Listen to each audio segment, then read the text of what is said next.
The meeting of the Alexander County Board of Social Service is now called to order. I would ask that,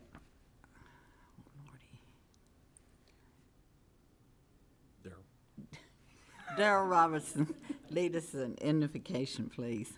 And I have those myself. We'll talk about that after the meeting. Let us bow. Heavenly Father, we're thankful for your care, your guidance, your direction, your blessing in our lives. And Father, as we come together this afternoon, we would pray that we might have the wisdom to take actions and directions that are for the benefit of those who have special needs and need special services. Father, as we pause this evening, we're thankful for those who can provide those services, who care and share their love for other people. Now we pray that we might have your wisdom to direct this business. In Christ's name we pray. Amen. Amen. Thank you so much. Do I hear a motion to approve today's agenda as written? So moved. Second. We will need to add an amendment, go into closed session at the end. At the end. Okay.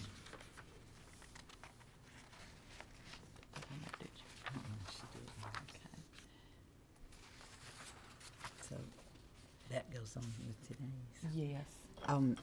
With today's agenda, we need to add on to that a motion to go into closed sessions for personnel reasons. Okay, Do I get I make that motion. Okay, That do we I go guess, into closed session. do I second? Second. Thank you. Do I have a motion to approve the minutes of the May 21st meeting? So moved. Do I get a second? Second. Thank you. At this time, we will have the introduction of the new staff. And that's by Cindy Holman. I'm going to let the supervisors introduce, if that's okay.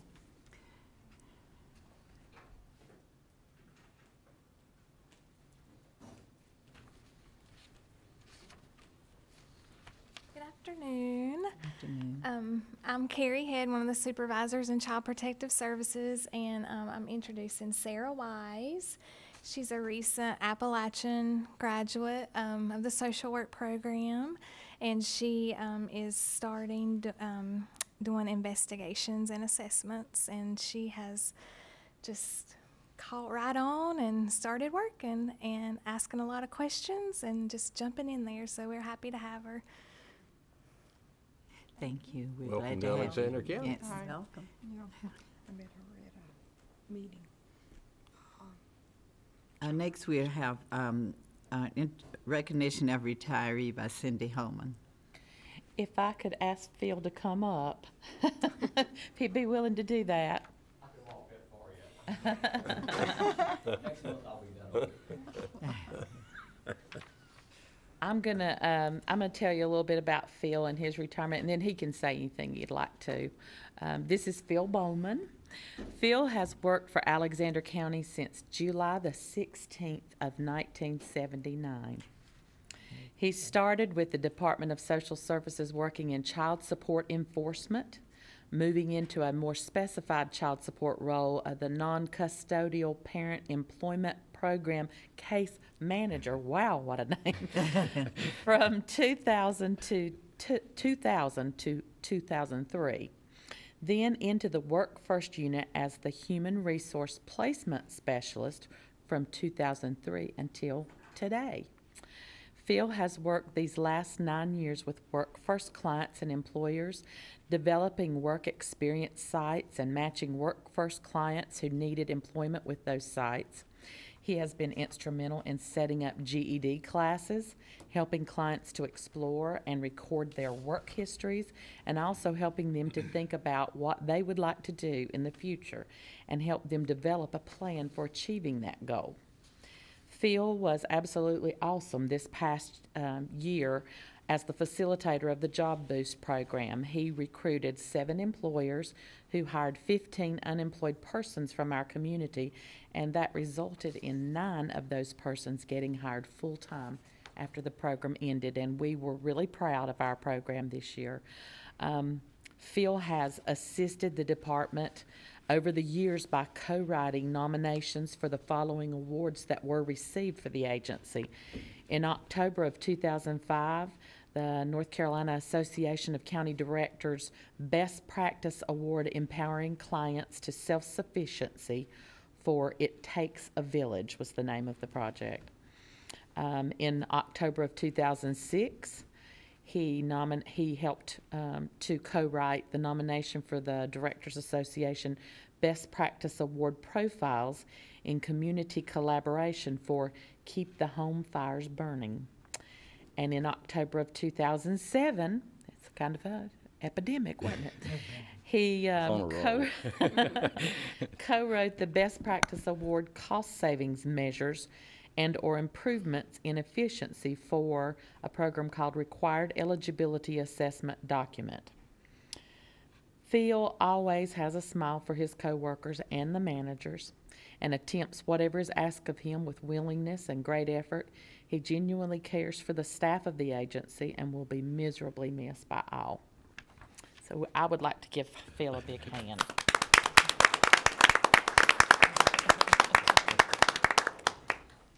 It's been a real pleasure working for Alexander County, and the board has always been very supportive of our agency. We do appreciate that as line workers who are out there every day in the trenches. Our county commissioners have done great jobs of working with us, and I feel like I know half of you. I was in school with some of you, and some of you are a little ahead, but I went to school with relatives. So I think we have a great board, and I think our agency does an outstanding job with what we are given to work with and the goals that we try to achieve.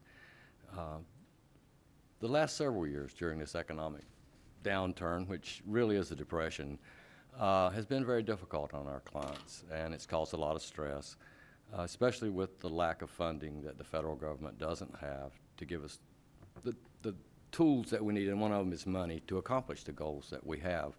But we're grateful for what we have, and for me, it's been a pleasure working for the agency.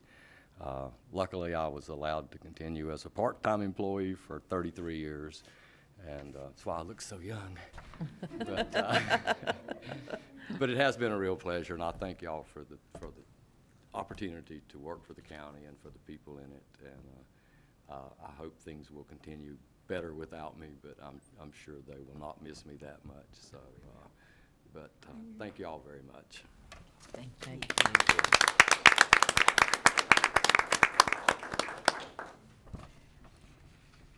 Thank you so very much, and I'm sure you will be missed because we always like to have good, staff and everything.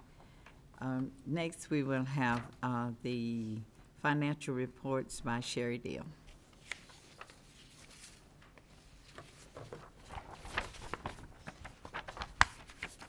Good afternoon. Good afternoon.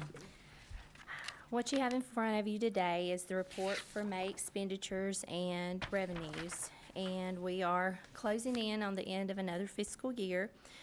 We are at approximately 92% through this year. And if you'll take a look at the right-hand side of the expenses, you'll see that all of our expenses are fairly below where we are at this point in the year. The only exception I will mention is general assistance, which actually has our crisis intervention monies and our LEAP monies. And as of this time, those have been expended. So that will not increase anymore. The revenues, everything, we're pulling in all of our revenues accordingly. The only exception is our Western Piedmont Council of Government, and those usually run on average about 2 months behind because once it's reported, we actually don't receive the money until the next month. So when the fiscal year closes out, it'll probably be July or August before I have a final picture of all of our revenues. So if you take a look down at the bottom, projected county dollars, $1,956,758. We have spent year to date approximately $1.5 million, which over 11 months is $134,736 per month. And as you can see at the bottom, right now, at the end of May, we have approximately $475,000 left. And I don't anticipate us using all of that in the month of June. So unless something very strange and odd occurs in the next week, we will come under budget for this year. And I'll be glad to take any questions. I don't have none. I've got one. Okay. After you get the year closed out, whether it's whenever, August, whenever, it goes back to a remark Phil made. Could we put together the comparison with the county, of course, but also the amount of funds that come through from state and federal, just so as two separate things, so that citizens can see, okay, here's what Alexander dollars do, and here's what we get state and federal, just Yeah, to give them a little bit better. understanding. Yeah. Yeah. Yes, Okay, ma'am. yeah. If you do that, I'll be glad to. appreciate it. And we are planning, Daryl, to prepare end of year, an annual report, and that'll certainly be a part of it. Okay, thank you. Thank you, Sherry.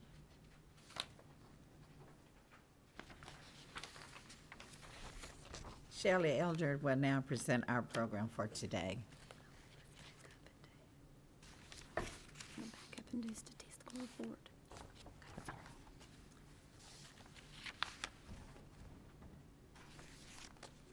Hey there, I'm hardly ever on this side. I'm always looking down the line. Today our program is the face of the agency. Webster's defines the face as the front part of the head. So our clerical people are the front part of our agency. The process of helping a client usually starts with the front desk staff, with the clerical staff. They're the first face that the client sees as they come into our agency, whether it's to make an application or just simply talk to their caseworker. Their DSS experience starts with clerical, and this experience can be negative or positive depending on how these girls react to those people. Having worked in the clerical for the past 9.5 years, I see all the things that these ladies do, from the very smallest task to the largest task, which could be making copies, keying day sheets, doing the billing. Each job is very important for our agency to run. In preparation for this meeting, I tried to make a list of all the stuff that our clerical staff do. That was a mute effort. I kept adding to it and taking away and adding to. So the list just goes on and on. Each one of these girls do a very multiple task, and they cross-train. They pretty much know how to do each other's job. I tried to imagine a day without clerical support. And I thought, oh my gosh, who would open the front door? You know, who would do the mail? Who would help a client to understand what services they needed to apply for? Who would answer the phone and give out the countless phone numbers that they do? And who would issue fishing license? I mean, the list could go on and on. These ladies are valuable to our agency and to me, and I appreciate the work that they do. They work very well together, and they're willing to do whatever's asked of each one of them. They always have a smile on their face for everyone who comes in, and hopefully when they're talking on the phone too. Our agency can be very proud of this clerical staff. It would be very hard to do the job without them. I'm going to introduce them. They very reluctantly agreed to come if I didn't make them talk. So, first is Kay Ivy. Kay Ivy's primary function is the front desk. She is the smiling face that's been there for 20-some years, who's going to retire at the end of the year. Shelley, I don't want to get in trouble, but would you have them come up so Chad can get them on the camera, just, if you don't mind? Sorry, So girls. I can see and I Okay, have to put my Kay, just come on glasses on. You can come over Do here I- and stand beside me, Kay. And that's better. I did think about offering to put chairs down here, so. At least you can turn this way. Okay, this is Kay Ivy. I decided that wouldn't be a smart move. That's a great idea. They're gonna love you. All right, next is Lisa Fox. Lisa does our front desk staff. She's at the very front door at the front desk when you come in. Even though these ladies they do lots of stuff, but they're really tied to those desks, and they help the people with multiple things. They know clients by name. The clients know them by name or face recognition. They know lots of people. And sometimes they'll come in and ask for them by name. Where's Lisa? Or where's Kay? If one of the other girls are there. Next is Lisa Miller. Come over here, Lisa Fox. Stand beside her. I'm scared of the camera. Lisa Miller does our CAP billing and keys our day sheets, runs our reports. Lisa's not at the front, but she's cased in the back, but she does lots of things. She keeps our money coming in for the billing and keys our day sheets and corrects the social workers if they have them wrong. Look at Holly now. Okay, and then we have Jeanette Stevenson. Jeanette's main function is she does criminal background checks for the CPS for child welfare. She keys all their forms and stuff. So that's one of her main functions to do. Okay, and then we have Linda Bandy. Although everybody helps answer the phone, Linda's main function, the switchboard is at her desk, but she does a little bit of everything. She keys in the OLV hit, she just does whatever's asked of her. Multiple functions, and these girls all back up the two at the front desk so they can take a break and go to lunch. We let them go every day. Every day? Okay, and then we have Michelle Curley, and Michelle does a little bit of anything and everything. She just does a variety of things. Michelle is also the safety coordinator for our agency, so she does the walkthroughs once a month to make sure fire extinguishers and all that stuff are done. So these girls do lots of things. And they all perform functions that I didn't mention. There was a lot of things I didn't, but I'm very proud of them, and I'm very proud of the work they do. They maintain good attitudes and usually do everything without complaint, usually. So I think the agency can be very proud of them. Thank you, Thank ladies. you.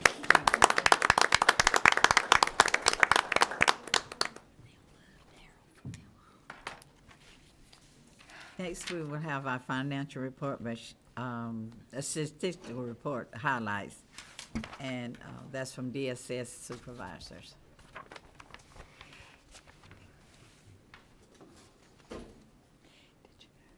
Good afternoon. My name is Matt Reese. I'm one of the Economic Services Supervisors. Just wanted to draw your attention to page 1 of the statistical report, the food and nutrition section. Just wanted to bring those numbers to your attention. For the month of May, we had total households of 2,794 and total individuals 6,258. Not much of a variation between those, between the month of May and the month of April. Number of new applications was down just a little bit for the month of May. We had 40, but we had a number of 109 reapplications. So predominantly what we're seeing is we're seeing our numbers staying rather high right there where they are. Total value of the food stamp household, $714,582, with an average value of $256 per household. So, like I say, not much of a change. Just wanted to draw your attention to those numbers, and that's all I have. Anyone has any questions or anything? All right. Thank you. Thank you, ma'am.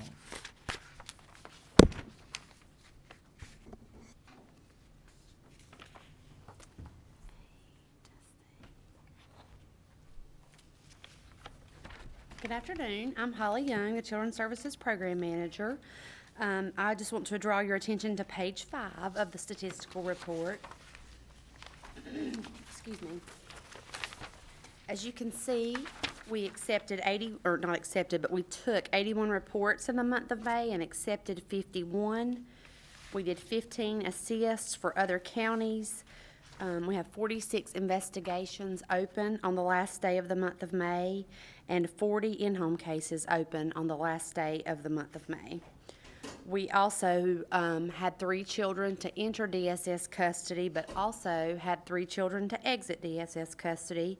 So the total number of children in care remains at 45.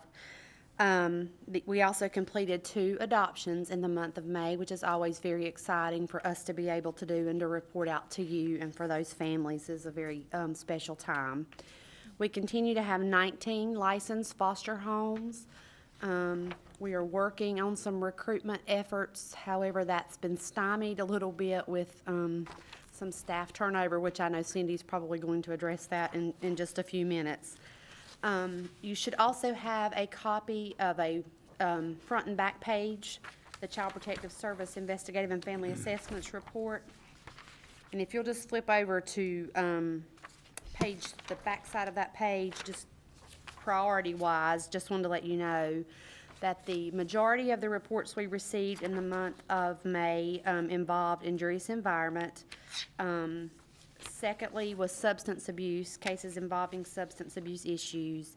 And then thirdly, cases involving improper supervision.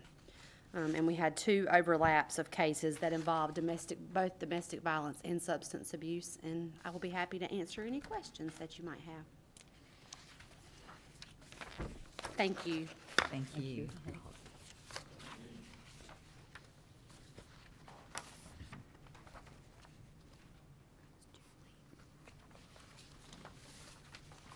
I'm Julie Sebastian. I'm the Adult Services Supervisor, and if you'll turn on page 3, you'll see our in-home aid services. We have still a waiting list for that, 104, and most of those are the ones that don't qualify for Medicaid, and they fall in between the cracks and need help with household chores.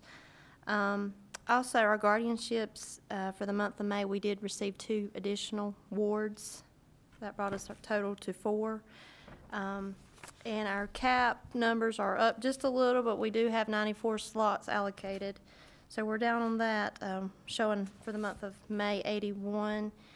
And our nutrition site, the Congruent Meal site, we did have 104 participants in the month of May, and that number was increased because of Golden Opportunity Day that we had at Friendship Church. And of course, we received more meals during that time. Our fiscal year ends June 30th for Congruent Meals, home delivered meals, in-home aid service, housing, home improvement, and adult daycare, and we are hoping to spend 100% of our monies for that fiscal year. Anybody have any questions? Thank you. Thank you.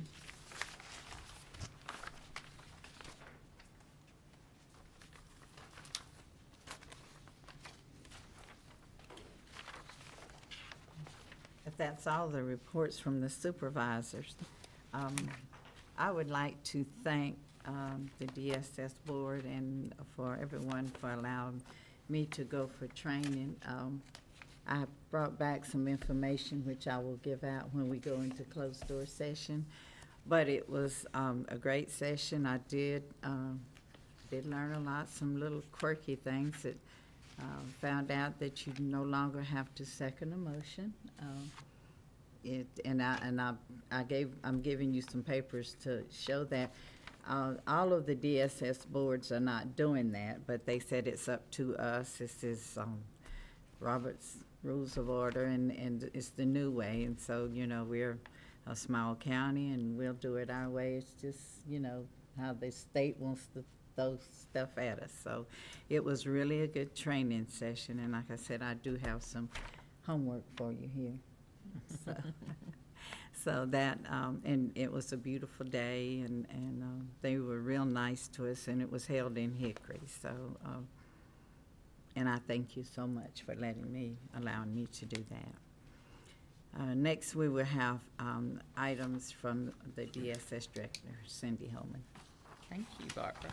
And I'm glad you got to go to that training. Of course, we wanted to talk about vacancies, and I have tried to give you a visual. So if you can pull out this line sheet that's got a lot of color on it.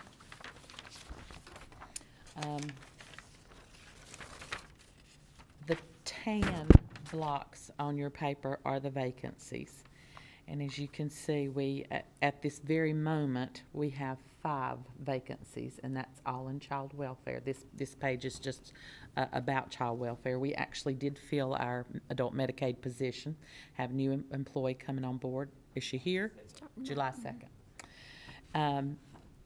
We have made offers actually on 3 persons for these 5 vacancies, but we have had some of these vacancies for a little while now, because we have had one vacancy follow another, and you know, I have been keeping you abreast of that.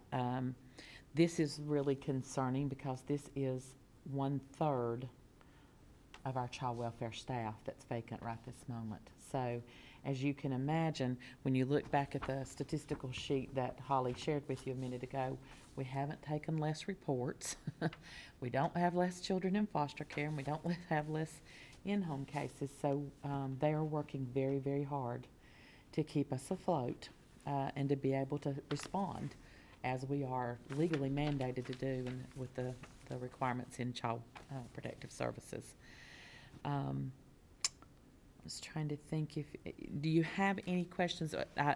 The other thing I wanted to say about this is that there are probably, there are 1, 2, 3,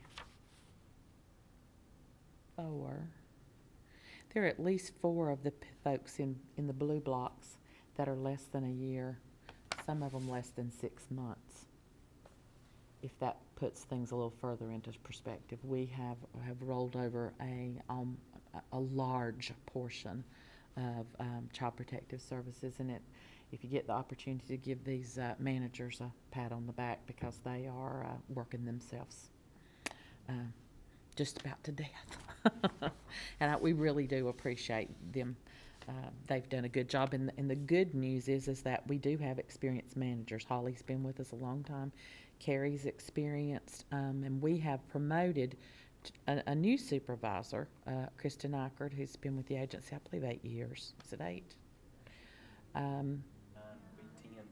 Okay, okay, so soon be 10.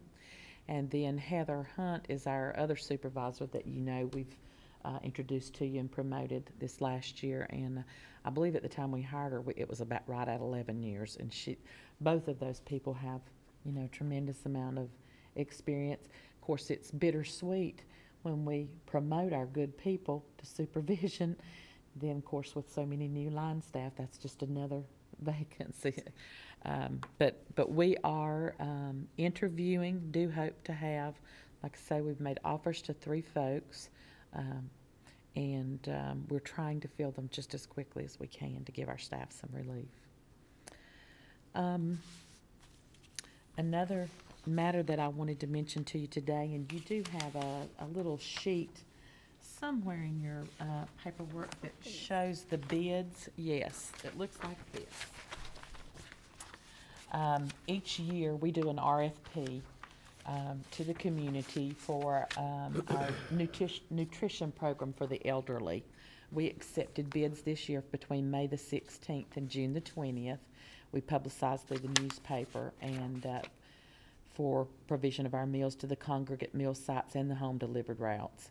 And we received only 1 bid from our current vendor, Moores Ridge, at the exact same rates we paid this last year, and that was $4.06 per meal for the congregate sites and $4.11 per meal for the home delivered meals. So we're very thankful that rate stayed the same. Nothing ever stays the same. Moores Ridge has a high sanitation rating, and we've had a great working relationship with them for a number of years. This past year through May, as you saw on your statistical report, we purchased 9,408 congregate meals from them and 6,416 home delivered meals from them. And we basically today need for you to approve the acceptance of their bid, and that would give Barbara the opportunity to sign that for us.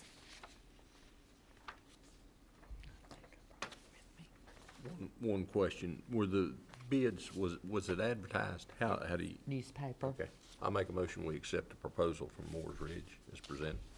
Do I get a second? If we're still doing a second? Yeah. Okay. It's been moved and seconded that we accept the bid from Morris Ridge. All in favor, say aye. Aye. Any opposers or questions? If not, we'll accept this bid. Okay, thank you.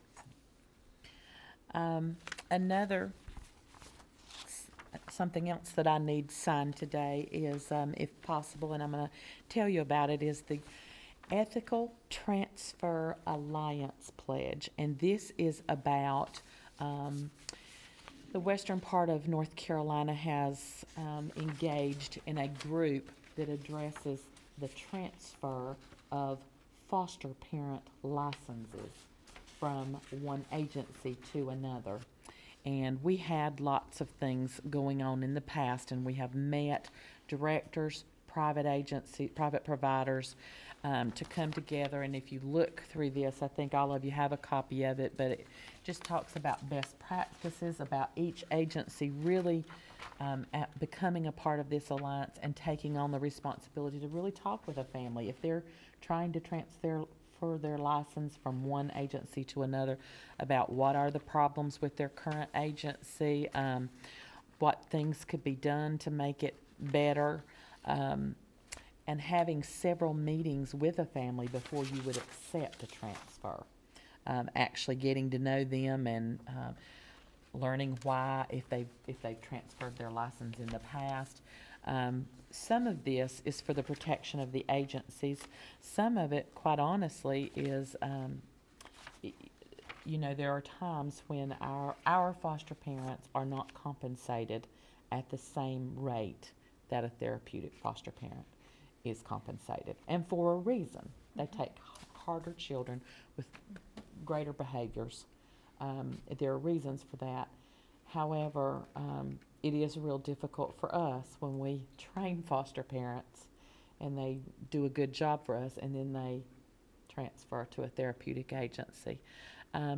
Likewise, sometimes there are foster parents who we are having a difficult time with, and they will transfer to another agency because of some issues they've had with us or with a Department of Social Services. So I would like for us to join in and become a part of this ethical transfer alliance and take this pledge, but it certainly is your call as our board as to whether we would need your signature. In scanning through this, you're talking about transferring from one agency to another agency. Correct. Who are the agencies? One DSS to another, one private provider to another, or from a DSS to a private provider.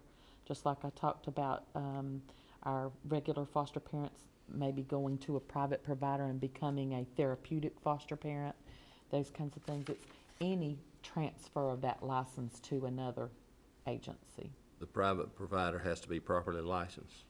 Correct. Is that in here?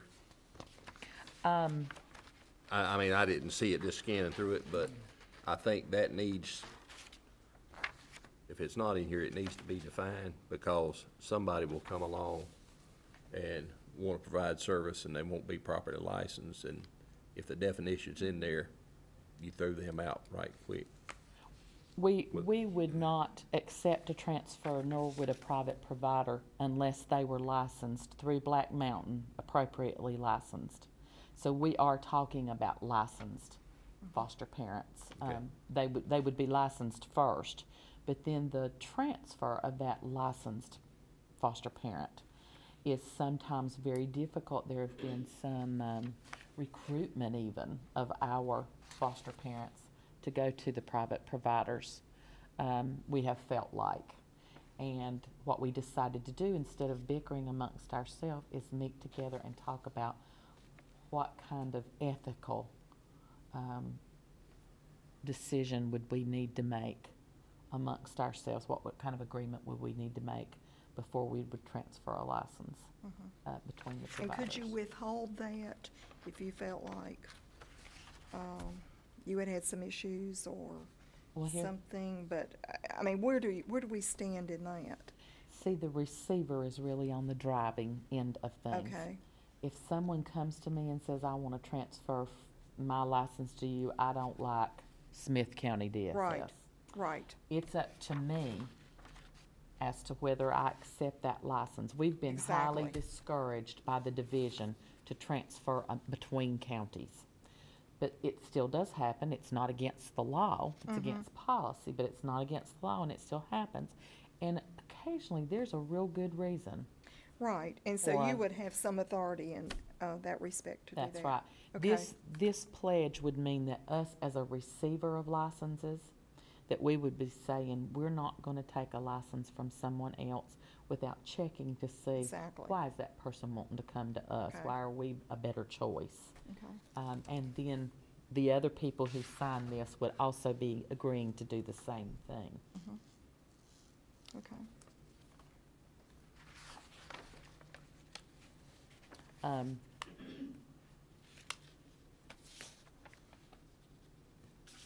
So each Could agent. you perhaps table it for 1 month, or is it something that has to be approved today?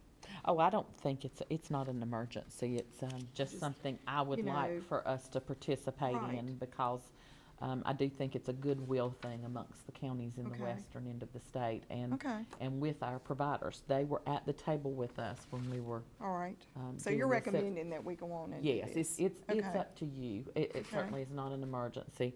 And there is not, it does not, although it's not in here, Darryl, and I see what you're saying, it does not guide licensing practice. They are still required. They'll have to be legally licensed in order to have a license to transfer. But this is once they are licensed, transferring between counties or private providers. So certainly, if you don't feel comfortable with it today, we don't have to take action on it today. Do we have to make that a motion or just? Would you like to approve? What do you think? I mean, pending what Oh. do you think? I'll make a motion, we table it till the next meeting to give us a Okay. chance to read it and any Okay. questions. That's what I was thinking. Okay. Do I get a Clarify second? anything that we may Yeah. Okay. see of a concern. Do I get a second? I'll second that. Okay, it's been moved in second that we table this until, our July meeting and, then we'll have time to look over it and understand it better.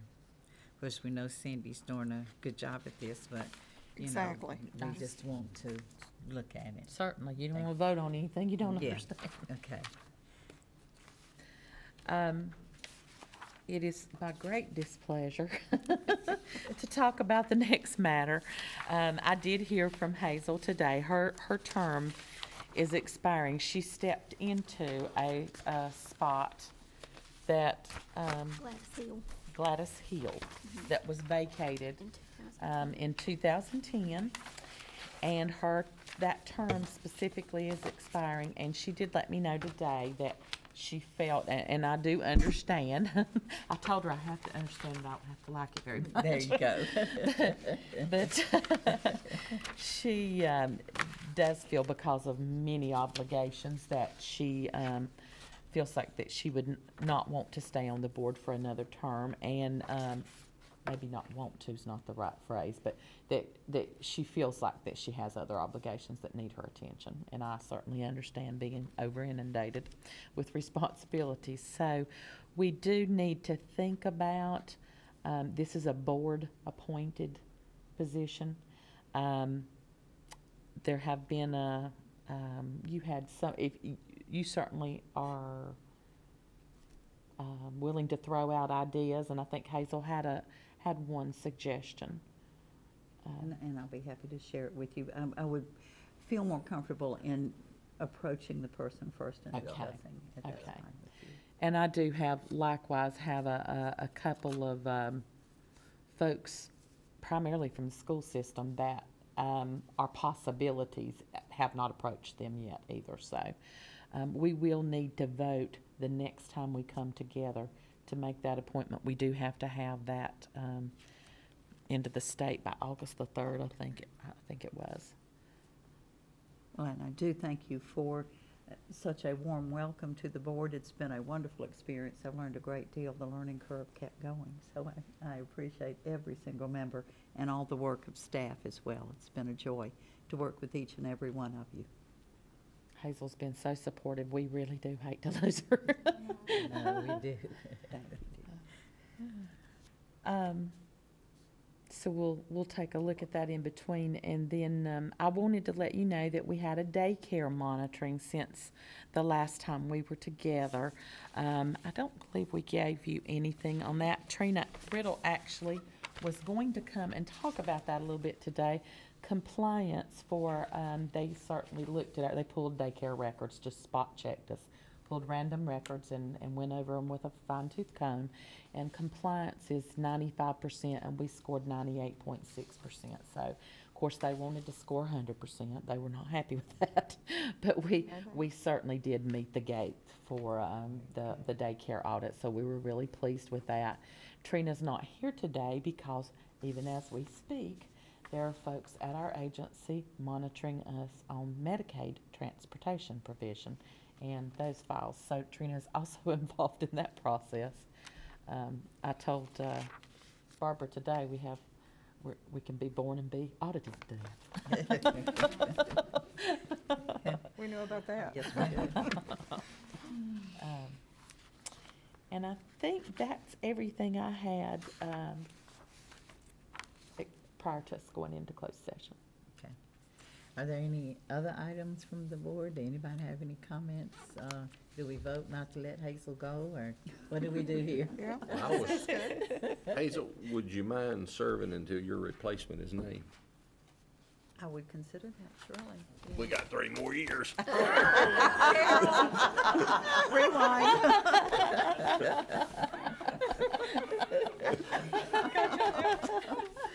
That was good. I Did have not see that certainly- coming. I have I'm certain. sorry. I can see the sadness on your face, you're sorry. I do have one item for staff, and I just got the information today. I think I mentioned to you a few months ago that the Lions Club of Taylorsville was able to secure the Vision van for no charge. That was the good news, and the bad news was it was heartbreaking at the end of the day when he had to leave, that we still had between 25 and 30 people who were still waiting to be seen. And that did not, with the board of the Lions Club, that did not please them either. It was wonderful, they saw such a need, they were so pleased with that. But the fact that they were not able to meet every need. So they have secured the van to come to the fairground during the fair. And that will be the Thursday of Fair Week, that's September the 13th. And Mr. Brian Hoover of Camp Dogwood and Lions International has said from 3 o'clock to 9 o'clock that will be available. So I'm pleased to let staff know that that's available to the citizens. Well, thank you so much, Hazel, and we see why, she's leaving us, because she's involved in, and she does do a lot of great work for the community, so thank you so much, Hazel. Very well. My pleasure. We will now enter into, if there's no other agendas from the board members, we will now enter into closed session under General Statute 143-318.11. Do I have a motion to enter into closed session? So moved. A second? Thank you.